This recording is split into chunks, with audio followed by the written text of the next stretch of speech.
साकी नेमकी कशा पद्धतीची लक्षपूर्वक आहे का?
शुद्ध शाश्वत ज्ञान जगासमोर मांडण्यासाठी या अर्जुनाचं निमित्त मात्र भगवंताने केलेलं आहे. अर्जुनाचं फक्त निमित्त आहे,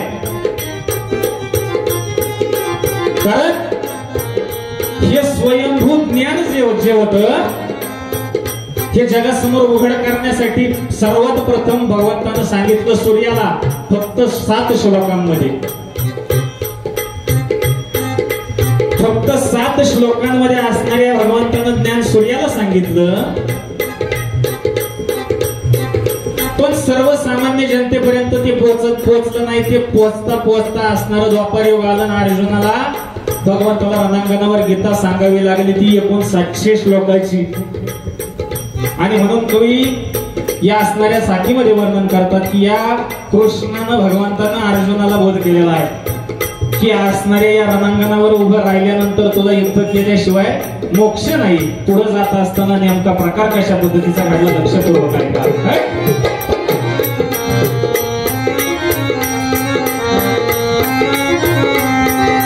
दृष्टी समोर मम गुरु बंधू पाहुनी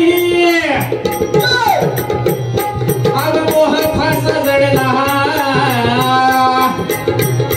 आग मोह फासा जडला.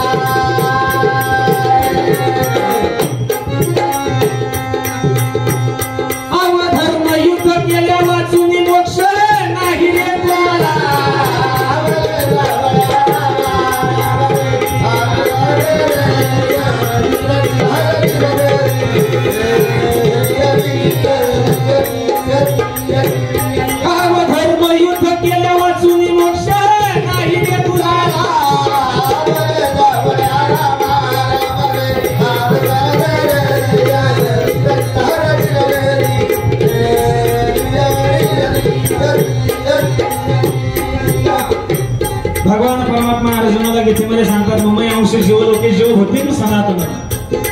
कारण असणाऱ्या या कुरुक्षेत्राच्या रणांगणावर गेल्यानंतर शत्रू सैन्यामध्ये असणारे अर्जुनानं भीष्म द्रोण पितामह असणारे सगळे बंधू पुत्र मित्र मातून पाहिले.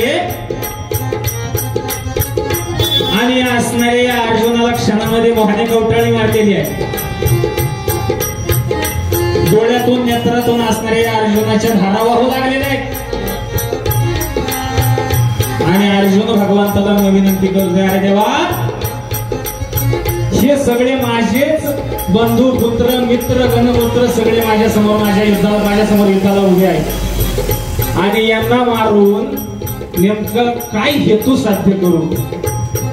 पण भगवान परमात्म्याने याच्यासाठी नेमकं प्रकार काय केला लक्षपूर्वक आहे का?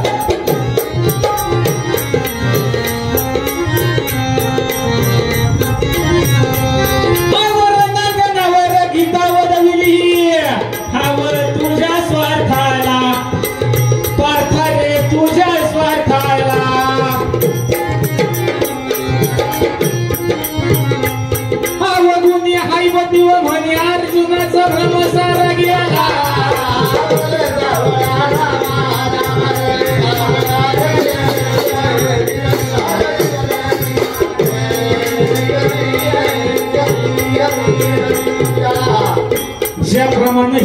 भावनिक मोठी एका ओळीमध्ये मांडावेत ना, त्या पद्धतीने असणाऱ्या या कवित्वांची रचना आहे, त्या पद्धतीने असणाऱ्या कवित्वांची रचना आहे. आणि म्हणून कटिबद्धसाठी आहे. कवी म्हणतात, रणांगणावर गीता उदविली तुझ्या स्वार्थाला, या अर्जुनाला मोहमायेच्या चक्रातून बाजूला सारण्यासाठी, बाजूला काढण्यासाठी, नवे नवे तारण्यासाठी भगवान परमात्म्याने 700 श्लोकाची गीता उदवली. आणि म्हणून ब्रह्मनिष्ठ गुणराज हैवती महाराज म्हणतात, भावगुणी हैवती व म्हणे अर्जुनाचा भ्रम सारा गेला.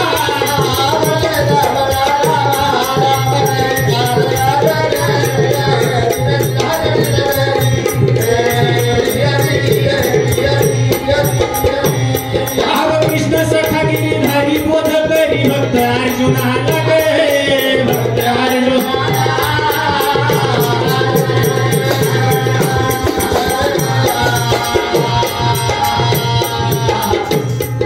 घेऊन धनुष्यबाण हाती उभे राहावे युद्धाला.